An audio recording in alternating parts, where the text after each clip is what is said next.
Universidad de Chile.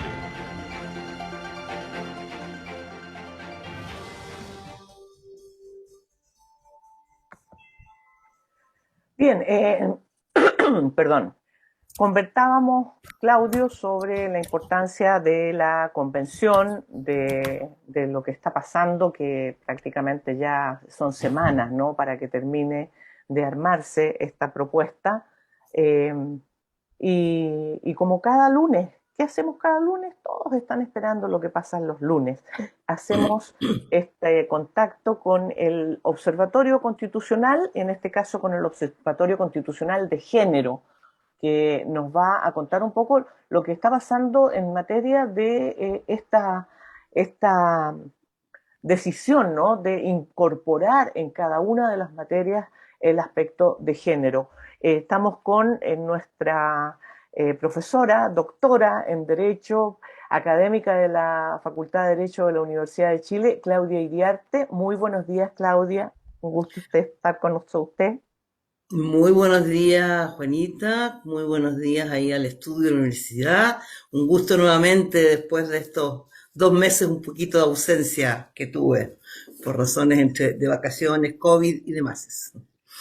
Sí, el COVID nos ha agarrado a todos, profesora, Sí, a todos nos ha así tenido medios fue. así, medios complicados.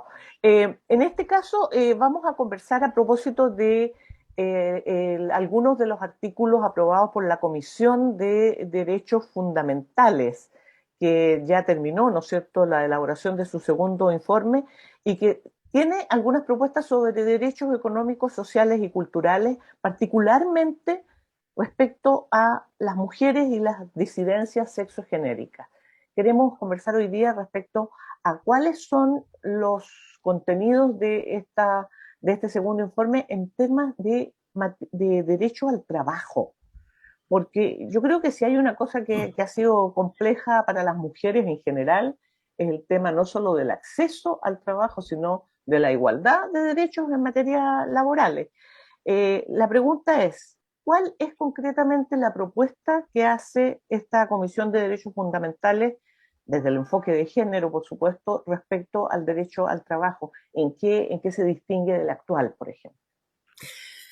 Bueno, mira, aquí ha habido una cosa muy interesante que tiene que ver con toda la estructuración nueva del orden constitucional que se está estableciendo, pero que es nuevo, pero a su vez tiene alguna continuidad, que tiene que ver con el rescate de lo que ha sido, o más bien recoger, porque no es rescatar, es recoger lo que ha sido la tradición jurídica desde 1925 del constitucionalismo del Estado social.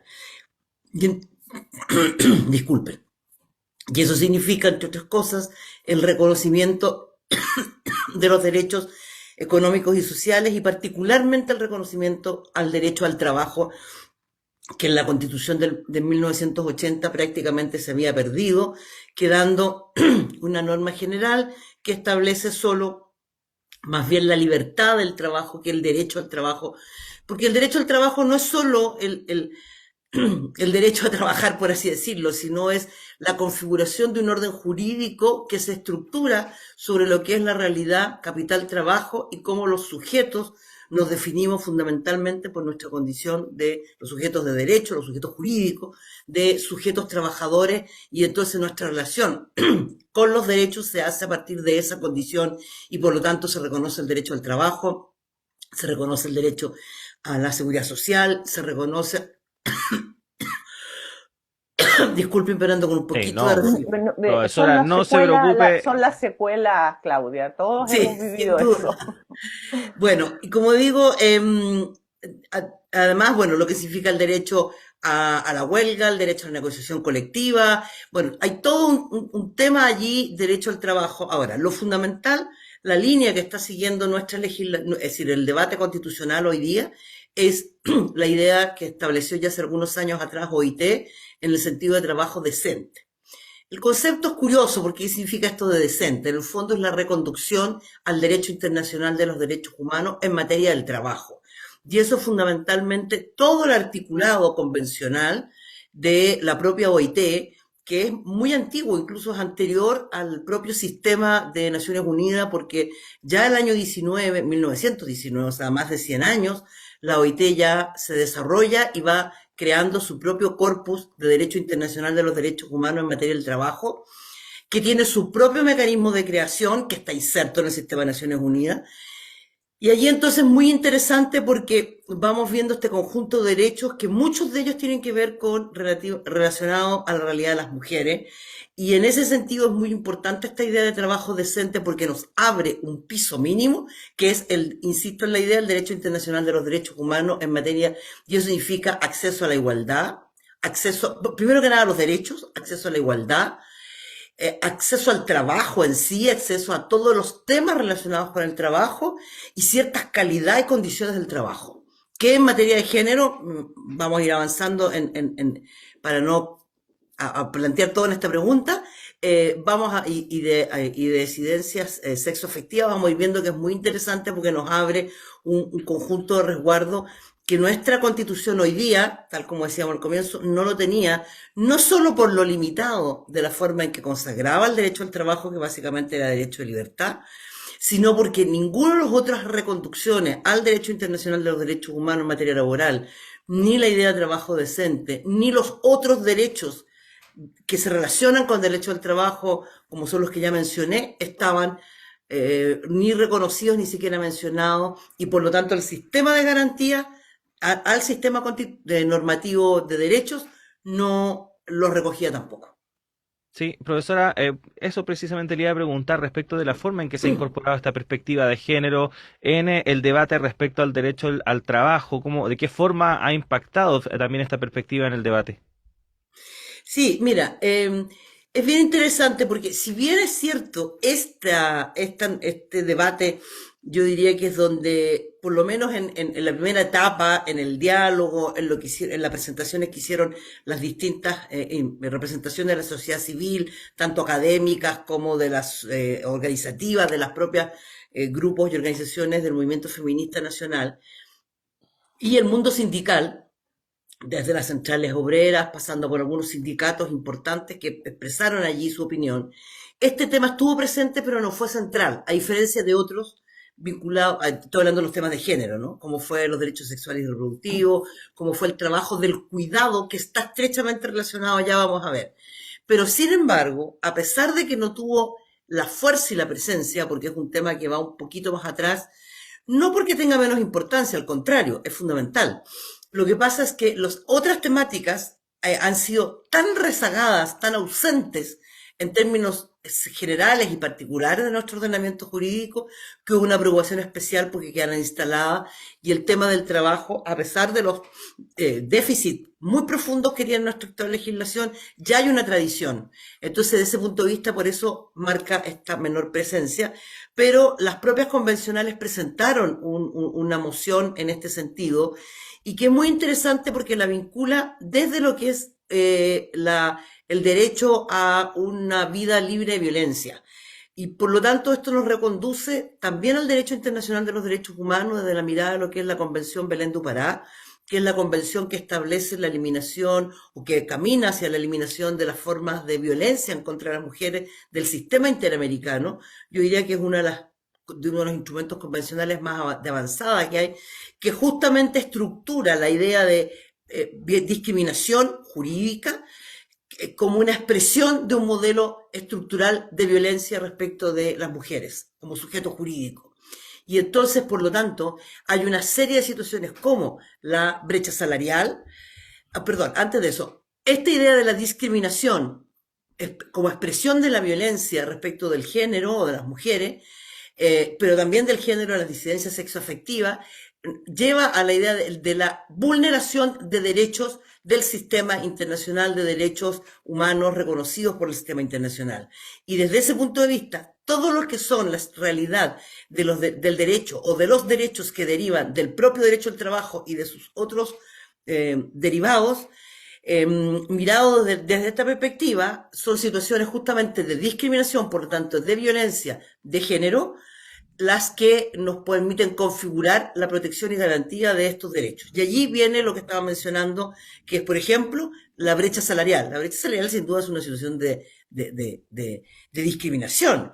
de violencia, porque es pagar un salario distinto por un trabajo equivalente solo por la condición de ser un sujeto, mujeres, o que no haya acceso al trabajo, o la discriminación en el trabajo respecto a la disidencia sexoafectiva por su apariencia externa, por su opción sexual, por su, perdón, condición, por ser una persona trans, qué sé yo, las distintas realidades de las personas en en lo que significa las disidencias y las discriminaciones de género. Entonces, desde ese punto de vista, aquí ha sido muy interesante, como digo, lo que han ido colocando. Lo primero fue la discriminación por temas salariales, pero después se vincula con el derecho al cuidado. Y aquí no solo es el derecho al cuidado de las personas, sino plantear la mirada desde lo que significa la corresponsabilidad, pero la corresponsabilidad no solo de los padres, porque aquí la corresponsabilidad o el derecho al cuidado no es solo respecto de los hijos. Las mujeres en lo fundamental somos responsables y se nos asigna socialmente en este orden estructural que discrimina nuestro rol social y lugar social sobre la base del trabajo doméstico reproductivo no remunerado, que es la reproducción de nosotros mismos, de nuestro entorno afectivo familiar y que deriva en nuestro núcleo ampliado, pequeño, eso no importa, pero es el núcleo donde eventualmente hay una pareja, eventualmente hay una madre, un padre, los hijos, las hijas, etcétera, todo, incluso los vecinos, vecinas. Es muy habitual que encontremos a las mujeres haciéndose cargo de esa realidad, de los padres, madres de sus parejas, etcétera, ¿no? Entonces, allí hay una situación que eso se coloca en esta idea como obligación del Estado. ¿Por qué? Porque todo el sistema, toda la realidad del trabajo no remunerado reproductivo y es la principal traba de acceso de las mujeres al mercado de trabajo.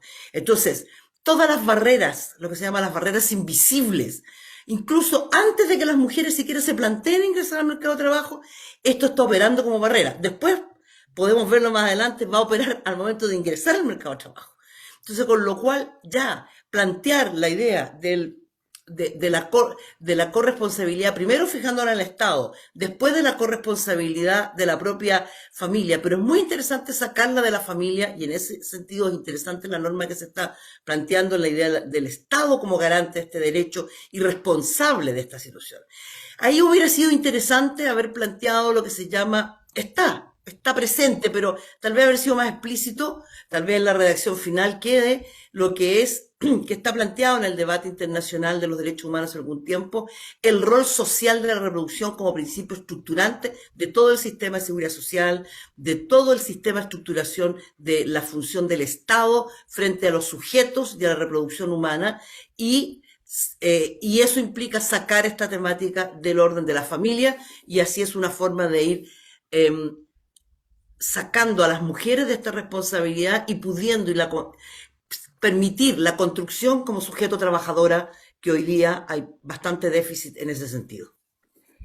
Claudia, una vez que, si es que quedara establecido efectivamente en la Constitución esta responsabilidad del Estado, ¿no es cierto? Esta responsabilidad social que va más allá del grupo familiar en materia de cuidado, lo que tiene que ver tanto con la reproducción como el cuidado de todas aquellas personas, ¿no es cierto?, que no están en condiciones de ser autovalentes, porque justamente recae en las mujeres esto.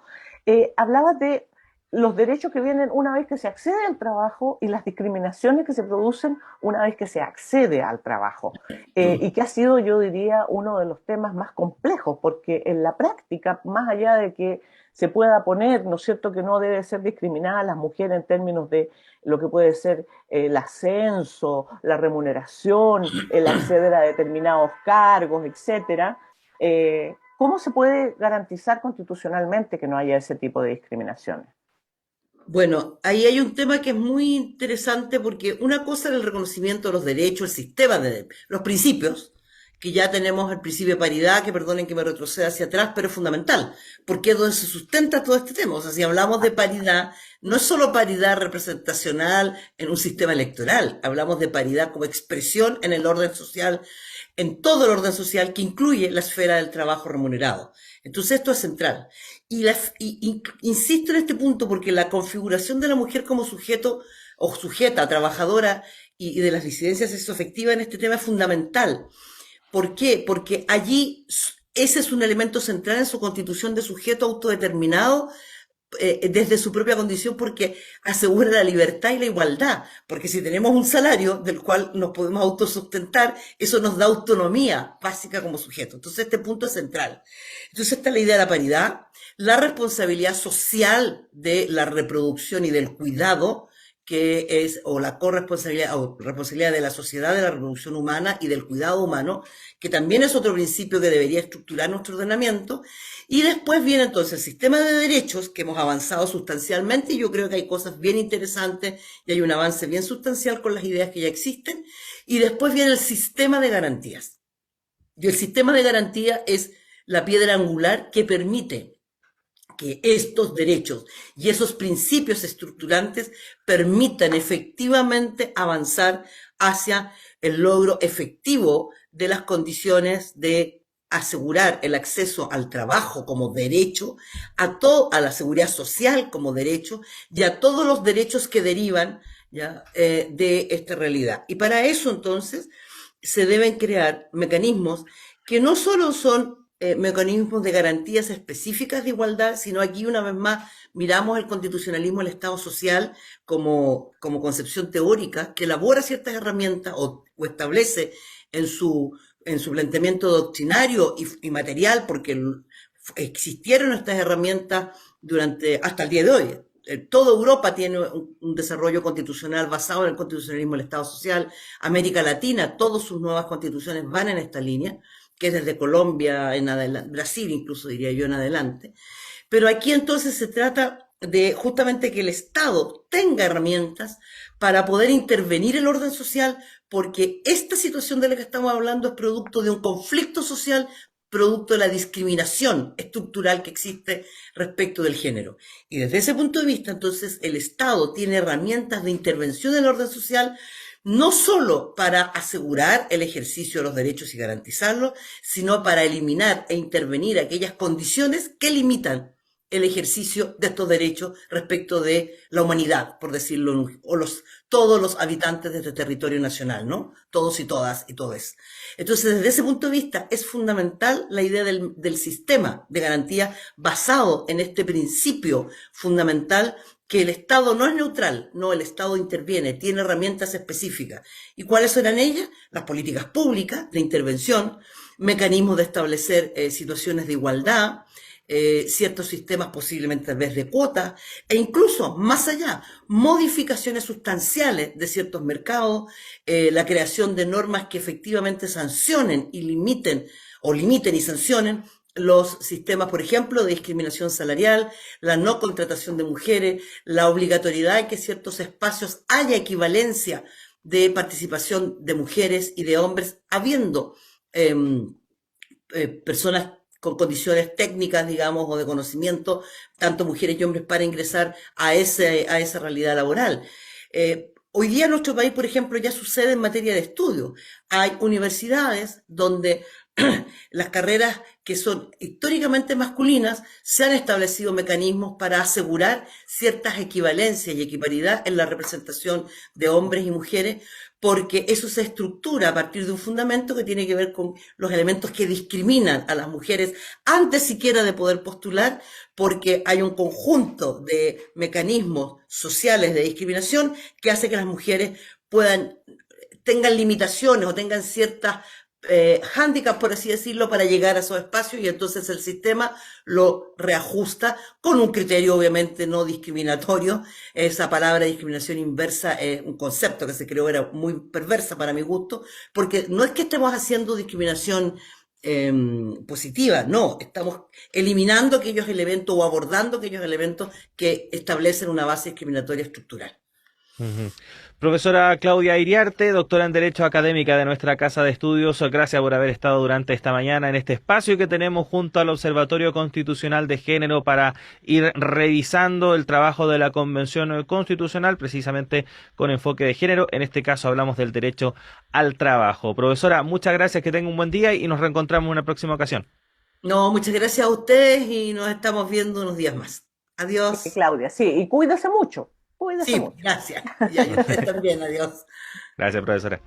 Ahí estaba entonces la doctora en Derecho Claudia Iriarte. Juanita, son las 8 de la mañana en punto. Tenemos que hacer una pausa en esta primera edición de Radio Análisis. Ya llega nuestro director Patricio López para continuar con este programa que, recordemos, se extiende hasta las 10, así que queda mucho todavía. Juanita, nos reencontramos mañana. Un abrazo. Hasta mañana y que tengan muy buen día.